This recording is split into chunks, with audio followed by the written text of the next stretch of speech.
यो भिडियो सम्पूर्ण एमालेहरूको लागि है।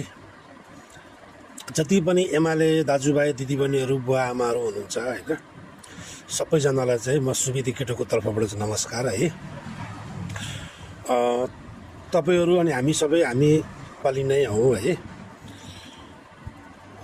खासमा चाहिँ म यहाँ चाहिँ के भन्न आएको भने, जुन अहिले हाम्रो यो बालिने सरकारले चाहिँ भ्रष्टाचारीहरूलाई चाहिँ भटाभट समातेर चाहिँ जुन कारबाहीको लागि चाहिँ अघि बढिरहेका छन् नि, अब यसरी बालिने सरकारले चाहिँ भ्रष्टाचारीलाई समातेर कारबाही गर्छु भन्दाखेरि चाहिँ यदि तपाईँहरू एमाले भएकै कारणले चाहिँ आफ्नो नेताहरूलाई जोगाउनको लागि अब तपाईँहरू यतिसम्म अराजक रूपमा चाहिँ आउनुहुन्छ होइन, अनि त्यसरी अब सडकमा आएर अब तपाईँहरूले हुलदुङ्गा गर्नुहुन्छ, आतङ्क के अरे मचाउनुहुन्छ भने चाहिँ त्यसको विरोधमा चाहिँ है भनेपछि अब त्यसमा चाहे मेरो आफन्ती होस्, मेरो आफ्नो घर परिवारको मान्छे होस्, चाहे जोसुकै होस् है, यदि तपाईँहरू एमाले भएकै कारणले गर्दाखेरि चाहिँ आफ्नो नेतालाई जोगाउनु त्यसरी चाहिँ सडकमा आउनुहुन्छ भने चाहिँ सबभन्दा पहिला तपाईँहरू जस्ता झोलेको लागि चाहिँ प्रतिकार गर्न चाहिँ अब चाहिँ म आफै आउनेछु अगाडि।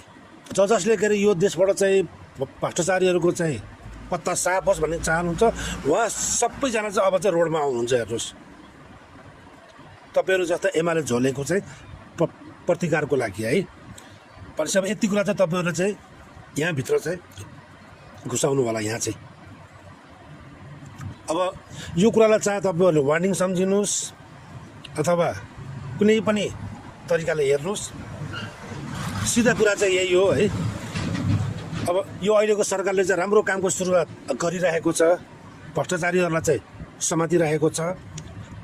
त्यस कारणले फलानालाई समात्दाखेरि चाहिँ यो मेरो नेता, यो मेरो मान्छे भनेर त्यसरी चाहिँ रोडमा आउने काम चाहिँ नगरिदिनु होला र यसरी आतङ्ककारी शैली चाहिँ के अरे अब यसरी चाहिँ नमचाइदिनु होला।